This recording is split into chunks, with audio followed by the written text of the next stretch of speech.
మరణాత పరిశుద్ధ గ్రంథం నుండి వాక్యం చదువుకుందాము. రూతు గ్రంథము 2వ అధ్యాయము 8వ వచనం. రూతు గ్రంథము 2వ అధ్యాయము 8వ వచనం చదవండి. బోయాజు రూతుతో, నా కుమారి నా మాట వినుము. వేరొక పొలములో ఏరుకున్నటకు పోవద్దు. దీనిని విడిచిపోవద్దు. ఇచ్చట నా పనికెత్తల యొద్ద నిలకడగా ఉండుము. దేవుడు తన పరిశుద్ధ వాక్యమును దీవించును గాక. ఆమేన్. చిన్న ప్రార్థన. మమ్మల్ని మిక్కిలిగా ప్రేమించడం మా దేవాని ఘనమైన నమ్మన కోటాను కోట్ల కృతజ్ఞతాస్తుతులు స్తోత్రములు తండ్రి. నీ వాక్యం వివరించుకోవడానికి సిద్ధంగా ఉన్నాను తండ్రి. మేము వివరించుకోవడం కాదు ప్రభా, మీరే మాకు వివరించాలి, మీరే మాతో మాట్లాడాలి ప్రభా. అప్పుడే నా తండ్రి వాక్యమునకు మరి రుచి కలుగుతుంది తండ్రి. నీకు స్తోత్రం. మా మాటల వల్ల అవి చప్పగా ఉంటాయి తండ్రి. మీ మాటలు మాకు ఇచ్చినట్లయితే అవి మాకు ఆరోగ్యకరంగా ఆశీర్వాదకరంగా ఉంటాయి గనక ఈ వాక్యం వర్తమానం మాకు అందించమని వాక్య వర్తమానికుడైన యేసునామమున అడుగుచున్నాను పరమ తండ్రి. ఆమేన్. జ్ఞానము లేని దానను నీ జ్ఞానమే నాకు దానము. జ్ఞానము లేని దానను నీ జ్ఞానమే నాకు దానము. నీ రక్షణే నాకు ఆనందము. నీ సేవయే నాకు ఆధారము. నీ రక్షణే నాకు ఆనందము. నిన్ను చాటుటయే నాకు వరము. యేసయ్యా నీకు స్తోత్రము. నానాథా నీకు స్తోత్రము. యేసయ్యా నీకు స్తోత్రము. నానాథా నీకు స్తోత్రము. ఏమీ లేని దానను నిన్ను కలిగిన దానను. ఏమీ లేని దానను నిన్ను కలిగిన దానను. నీ వాక్యమే నా ప్రాణము. నీ ధ్యానము నా శ్వాసము. నీ వాక్యమే నా ప్రాణము. నీ ధ్యానము నా శ్వాసము.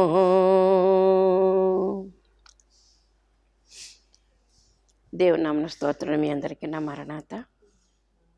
మనం ఇంతవరకు రూతు గ్రంథంలోని కొన్ని విషయాలు మాట్లాడుకున్నాము. ఇప్పుడు చదువుకునేటువంటి వాక్యమును బట్టి మరికొన్ని మాటలు మనం విందాము. ఎందుకంటే ఈ రూతు అనేటటువంటి గ్రంథము బైబిలులోని 66 గ్రంథాల్లో రూతు, ఎస్తేరు అనేటటువంటి ఇద్దరు స్త్రీల యొక్క నామములను బట్టి 2 గ్రంథాలు బైబిల్లో వ్రాయబడి ఉన్నవి. ఇందులో రూతు గ్రంథం మనం మొదలు పెట్టుకున్నాము. కొన్ని విషయాలు విన్నాము. ఇప్పుడు మరొక కొన్ని విషయాలు మనం మాట్లాడుకుందాము. రూతు గ్రంథంలో ఒక కుటుంబము యోధా బెత్లెహేము నుంచి మోయాబీలు అనేటటువంటి దేశానికి వెళ్ళారని చెప్పుకున్నాం మనం. అలాగే కుటుంబంలో 4 వ్యక్తులు కూడా మరి ఈ రూతు గ్రంథంలోకి రాలేదని కూడా ఈ రూతు ఈ కుటుంబంలో వ్యక్తి కాదు.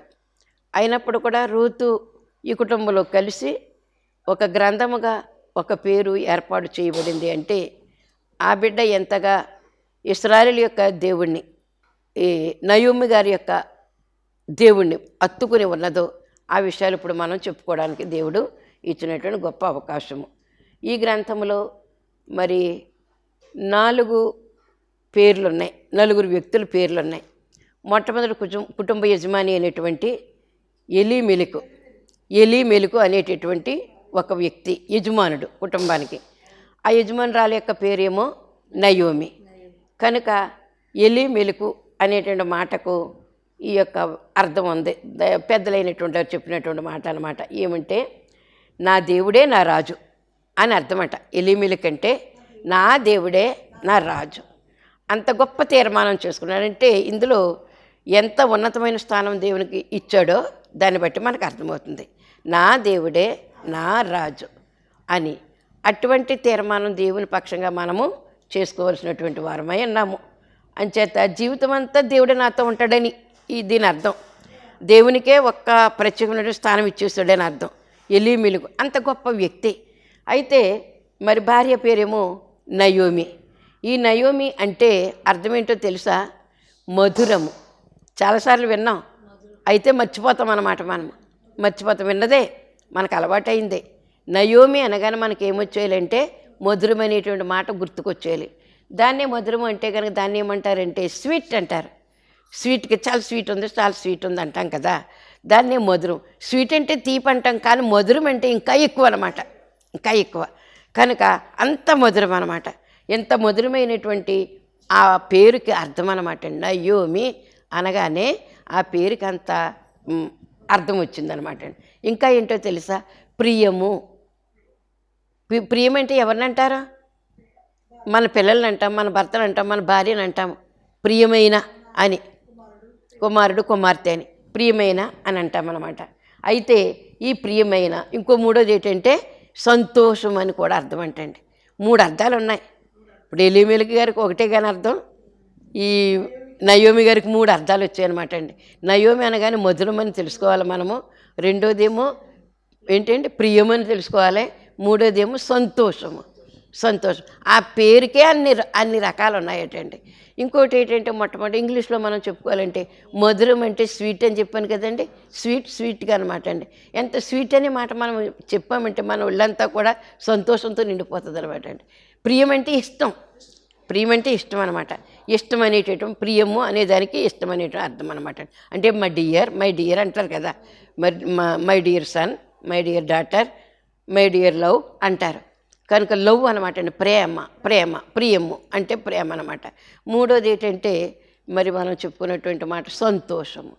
సంతోషం అంటే ఏంటో తెలుసు? హ్యాపీనెస్. హ్యాపీ న్యూ ఇయర్ కాదు, హ్యాపీనెస్ అంటే సంతోషం అనమాట అండి. దాన్ని ఇంకేమంటారంటే ఇంగ్లీష్లోనే జాయ్ఫుల్ అంటారనమాట. జాయ్ఫుల్, ఎంజాయ్ చేస్తారు అంటారు కదా, అది జాయ్ అంటే సంతోషం. మీ మనవరాల పేరు జాయే. జాయ్ అంటే సంతోషమే.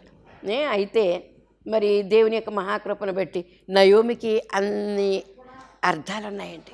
ఆ ఒకే ఒక్క మాటకే అన్ని అర్థాలు ఉన్నాయన్నమాట. తర్వాత అయితే వాళ్ళు పుట్టినటువంటి కొడుకులు ఉన్నారు కదా, కొడుకుల పేర్లు కూడా మనం ఇక్కడ చదువుకున్నాము. 2వ వచనంలోనే ఉంది చూడండి. అతని భార్య పేరు నయోమి, అతనికి 2 కుమారుల పేర్లు మహులోను, కిల్యోను. వారు యోధా బెత్లెహేము వారైన ఎఫ్రాతీయులు. ఎఫ్రాతా అంటే కూడా సంతోషం అంట. ఎఫ్రాతీయులు అంటే ఫలం అంట. ఎఫ్రాతా అంటే 2 ఫలం అంటండి. ఎఫ్రాతా అంటే 2 ఫలం, డబల్ ఫలం అనమాట అండి. కనుక డబల్ ప్రమోషన్ అంటారు చూడండి. ఆ విధంగా డబల్ అనమాట అండి. రెట్టింపు ఫలము వచ్చేటటువంటి పరిస్థితి అనమాట. అయితే మరి ఆ ప్రదేశం నుంచి మోయాబీలను శపింపబడినటువంటి ప్రదేశానికి వెళ్ళవలసి వచ్చింది. వీళ్ళు ఆహారం లేక ఆహారం అక్కడ దొరుకుతుందని వెళ్ళిపోయారనమాట. వెళ్ళకుండా ప్రదేశం అది, ఉండకుండా ప్రదేశం అది. అలాగ వెళ్ళిపోయి ఈ కుటుంబాన్ని చేతులను నాశనం చేసుకున్నట్టు అయిపోయింది అనమాట. మనకు కూడా కొన్ని ప్లేసులకి వెళ్ళకూడని ప్రదేశాలు ఉంటాయి. వెళ్ళకూడదు మనం. వెళ్ళకూడని మనుషుల దగ్గరికి వెళ్ళకూడదు. వెళ్ళకూడని ప్రదేశాలకు వెళ్ళకూడదు.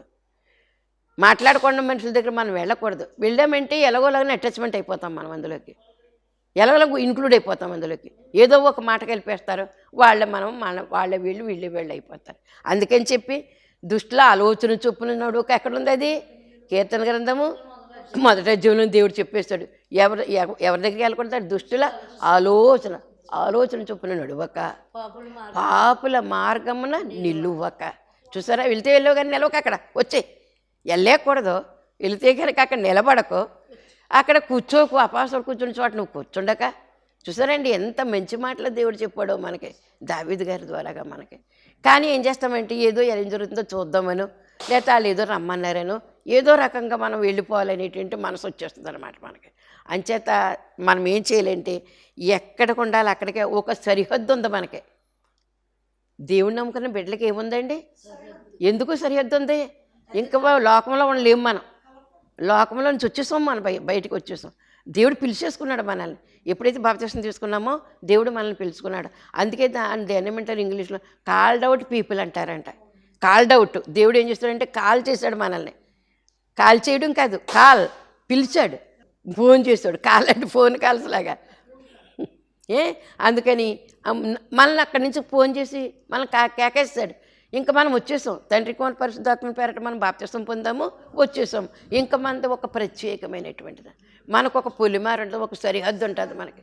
ఈ సరిహద్దులు దాటకూడదు. ఈ సరిహద్దులు అందుకే దేవుడు ధర్మశాస్త్రంలో ఉన్నటువంటి నా ఆజ్ఞలు, నా కట్టడలు, నా విధులు మీరు కుడికి కానీ ఎడమకు కానీ తొట్టిల్లొద్దు. నా మార్గాల ప్రకారంగా, నా ఆజ్ఞల ప్రకారంగా మీరు వెళ్ళండి అని చెప్పాడు దేవుడు. అంచేత మనం తొట్టిల్లకూడదు అనమాట అండి. వీళ్ళు ఏం చేశారంటే ఇక్కడ ఆహారం లేదని, ఇవాళ కాదు రేపన్నా వస్తుంది. అక్కడ ఉన్న ప్రజలను చచ్చిపోయారేటి? అక్కడ ఉన్న ప్రజలు ఎలాగోలని బ్రతికారు కదా, వాళ్ళతో పాటు నువ్వు ఎందుకున్నావు కాదు. అది చేసిన మొదటి తప్పు అనమాట. వెళ్ళలేకూడదు. వెళ్ళిన తర్వాత అక్కడ ఏం చేశారంటే అక్కడ ప్రదేశం పిల్లల్ని పెళ్లి చేసేసుకున్నారు. చేసుకోకూడదు. చూసారా, రెండో తప్పు అది. అక్కడ ఎప్పుడైతే పిల్లలు చేసేసుకున్నారో అక్కడ మోయాబీయుల యొక్క విగ్రహారాధనకు పాల్పడిపోతారు. ఇంకా వెళ్ళాం కాబట్టి పాల్పడిపోతాం.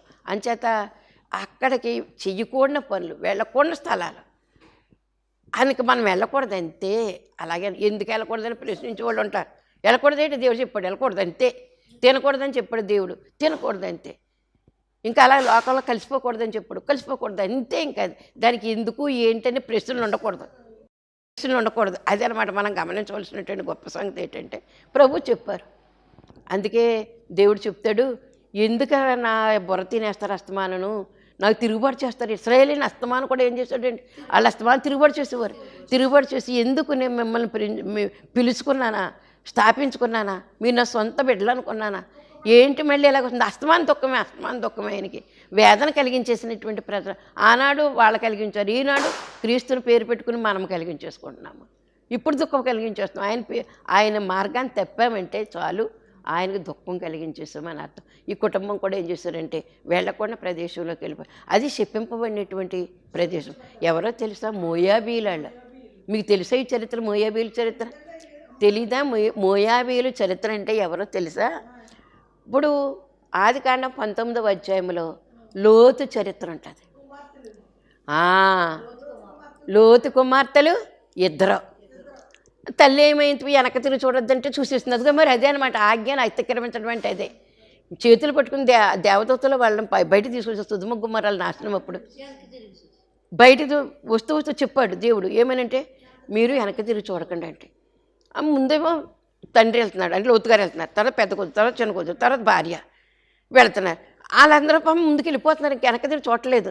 అయ్యో నా బంగారం, అయ్యో నా వెండి ఇలా కాలిపోతుందని ఆ శబ్దాలు వినేసరికి జస్ట్ పోనీ వెనక్కి ఇలా తిరిగిపోలేదట. ఎలా తిరిగిందో తెలుసా? ఇలాగ ఉంది కదా, ఇలాగ వెళ్తున్నారు కదా, తండ్రి, పెద్ద కూతురు, చిన్న కూతురు, ఈమె ఈ వెనకాల తగులడిపోతున్నాయి. అంచేత తగులడిపోతున్నాయని ఇలా చూసిందట అండి. పూర్తిగా తిరగలేదంట, మనిషి ఇలాగే ఉంది, తల ఇలా తిప్పి చూస్తుంది. అయ్యి వెంటనే ఆమె ఏమైపోయిందంటే ఉక్కు కాదండి, ఉప్పు స్తంభం అనమాట అండి. అది రాయి కింద అయిపోయింది అనమాట. ఇంకా ఎక్కడికి వెళ్ళి చూసుకున్నారు? బయటికి వెళ్ళిపోయిన తర్వాత చూసుకున్నారు, అమ్మ రాలేదనుకుని అయిపోయింది. ఇంకా అక్కడికే అయిపోయింది, ఇంకా ఆ జీవితం అయిపోయింది. ఆడికి వెళ్ళిన తర్వాత దేవుడు ఆ పర్వతానికి వెళ్ళిపోయి అంటే అక్కడ దాకా వెళ్ళి నడిస్తే చచ్చిపోతానేమో నా అయ్యా తండ్రితోటి దేవుడితోటి, నేను ఇక్కడ సోయర్ అనే చిన్న ప్రదేశం ఉంది కదా, ఆ ప్రదేశంలో ఉంటాను, సరే నీ ఏడు అని దేవుడు కూడా ఒకసారి చెప్తాడంట. దాన్ని తిరగేసి మనం అడిగామనుకో తప్పు వచ్చేద్ది అనమాట, శాపం వచ్చేద్ది అనమాట. కష్టమైన నష్టమైన అని చెప్పినందుకు వెళ్ళిపోతే కనుక అది దేవుడు కష్టమైనప్పుడు కూడా దాన్ని సులువుగా విడుదల కలిగిస్తాడు. అది మనకు గమనింపు కాక మన ఉద్దేశములు ఏంటంటే అంత దూరమా, దేవుడు చెప్పింది అంత దూరం ఏంటి, కాళ్ళు లాగేస్తాయి, అడిగి వెళ్తాక ఉంటే బతుకుతాం ఏంటి మనం అనేటువంటి ఆలోచన ఆయనకు వచ్చేసింది లోతు గారికి. అలా కాదు ప్రభువా అన్నాడంట. చూడండి ఆ మాట మరి మీకు ఉందా అక్కడ 19వ అధ్యాయంలో ఆదికాండం 19 చూడండి, ఒకసారి చదివేస్తే మీకు డౌట్ తీరిపోతుంది. 18వ వచనం, 19వ అధ్యాయము 18వ వచనం. ఇదిగో ఆ, కాదు ఇదిగో లేదు అక్కడ 18 కాదు 17 వచ్చిన చివరిది అనమాట అండి. 17 చదువు. ఆ దూతలు వారు వారిని వెలుపలికి వెలుపలికి తీసుకుని వచ్చిన తరువాత ఆయన ప్రాణములను నీ ప్రాణమును దక్కించుకున్నట్లు పారిపోము, నీ వెనుక చూడకము, ఈ మైదానములో ఎక్కడనూ నిలువక నీవు నశించిపోకుండా ఆ పర్వతమునకు పారిపోమ్మని చెప్పగా ఏం చేశాడు అప్పుడు లోతు? ఏమన్నాడో చూడండి అక్కడ. ప్రభా ఎలాగున్నా కాదు. చూసా ఎలాగంటారు ఇటు అందులో ఎలాగుంది? అలాగూ కాదన్నాడు అక్కడ, ఎలాగనలేదు అక్కడ. చూడండి అక్కడ ప్రభా అలాగూ కాదు అన్నారన్న. ఏమన్నారండి? అలాగూ కాదు, అలా కాదు అన్నారు. అంటే మరి అబ్రహాముకి ఇంచుమించు బంధువే కదా ఇతను. అబ్రహాంకి లోతు ఏమవుతాడు? తమ్ముడని అంటాం కానీ చిన్నాన్న కొడుకంట. అందుకని కొంచెం వరుసలో తమ్ముడిగా చేసేసుకున్నారనమాట. అబ్రహాము లోతు ఇంచుమించు అన్నదమ్ములని మనం అనుకోవాలి. అలాగే ఇప్పుడు అబ్రహాముతో అయితే గనక చిత్తం ప్రభు అన్నాడంట. నువ్వు తీసుకుని వెళ్ళిపో, నువ్వు గంపల కొండలు పెట్టుకుని వెళ్ళిపో, నువ్వు నేను చెప్పిన చోటుకి వెళ్ళిపో నువ్వు అని అన్నప్పుడు ఆయన ఏమన్నాడంటే చిత్తం ప్రభు అనేటటువంటి మాట చెప్పి ఆయన దీవించబడ్డాడంటే. ఈయనేమో ఏమన్నాడు? అలా కాదు ప్రభు అన్నాడు. దేవుడు చెప్తే కనుక మనం అడ్డు పెట్టకూడదంటండి. చూసారా? అలా కాదు ప్రభు, దేవునికి అడ్డు చెప్పడానికి మనం ఎవరు? ఎంతటి వాళ్ళం మనము? దేవుడు చెప్పాడు కాబట్టి నీకు కష్టమైన నష్టమైన చేసి తీరవలసిందే. అప్పుడు దేవుడే చూసుకుంటాడు ఆ మార్గాలన్నీ కూడా అని అర్థం అన్నమాట. దీన్ని మనము చూసుకోవలసినటువంటి పరిస్థితి. కనుక చిత్తం ప్రభ అనేటటువంటి నీ కుమారుని నాకు బలియ్యి అని అంటే కనుక ఏం చేశాడండి? ఇచ్చాడా లేదా? ఇచ్చేసాడు అంతే. ఇంకా మనం చేయవలసిన పని ఏంటి? చిత్తం ప్రభ అన్నాడు అంతే. చూడు 22 అధ్యాయము, ఆదికాండంలో 22వ అధ్యాయము మొదటి వచనంలోనే ఉంది. ఆ సంగతులు జరిగిన తర్వాత దేవుడు అబ్రహామును పరిశోధించాను. ఎట్లనగా ఆయన అబ్రహామా అని తీసారా లేదా? అబ్రహామా అని పిలువగా అతడు చిత్తం ప్రభువా అనేను. ఏమన్నాడండి? చిత్తం. ఆయన మాట ఏమో చిత్తము. ఈ లోతుగారి మాట ఎలాగుంది? అడ్డు. మన దారికి మనమే బంధకాలు వేసేసుకున్నాం. అందుకని దేవుడు చెప్పిన దానికి మనం ఏం చేయాలంటే ఓకే ప్రభు, అలాగే చేస్తాను ప్రభు అని చేసేయాలంట. ఆ చేసేటప్పుడు అడ్ల ఆటంకాలు వస్తాయి. కానీ అడ్ల ఆటంకాలు ఆయన చెప్పాడు కాబట్టి మనం వెళ్తున్నాం కాబట్టి ఆయన ఏం చేస్తాడంటే అడ్ల ఆటంకాలు సులువుగా తప్పిస్తాడంట దేవుడు మనల్ని. అది నేర్చుకోవాలి. ఇప్పుడు మనము నేర్చుకోవాల్సిన పాఠం ఏంటంటే అబ్రహాము వలె ఏమనాలి? చిత్తం ప్రభు అన్నారు.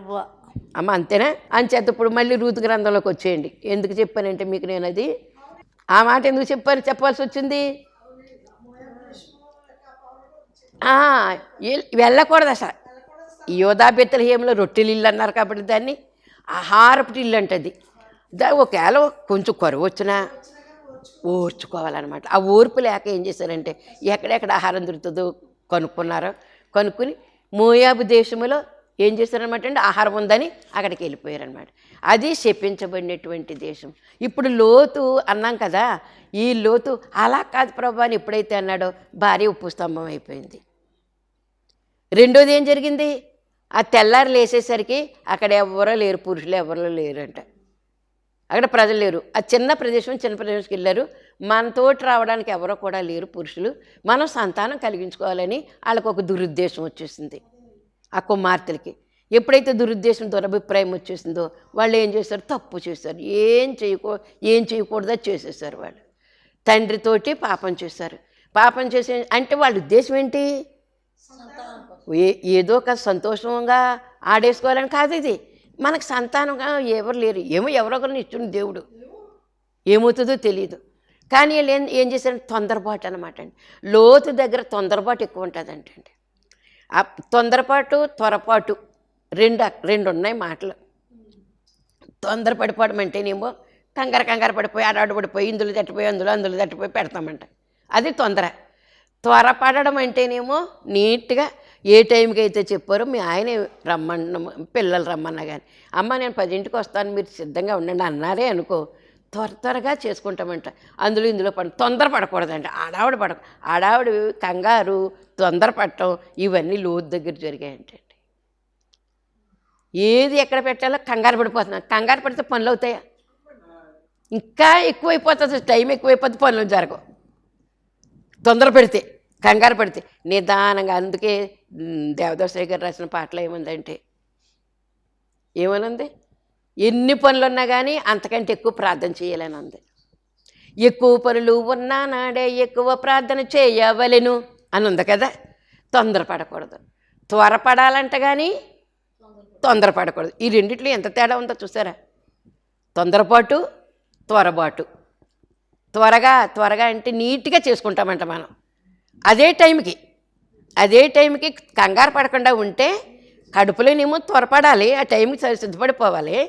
అంచేత నీట్గా ఉద్దాన తర్వాత చేసుకోగలుగుతాం. తొందరపడితే ఏం చేస్తామంటే కాలు జారుతుంది, పడిపోతాం, వస్తువులు పడిపోతాయి, మనం పడిపోతాం.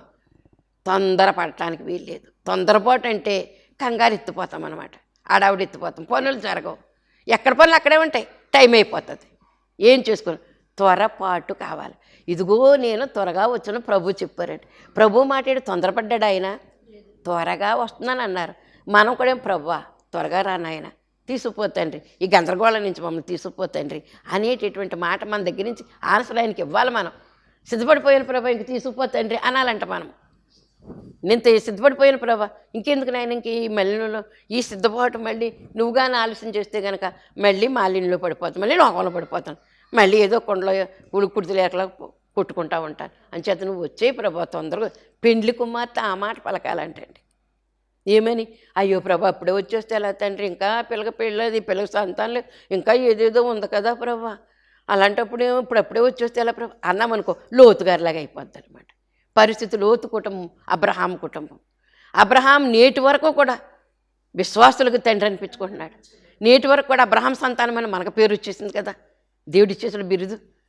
అంచేత తొందరపాటు ఉండకూడదు.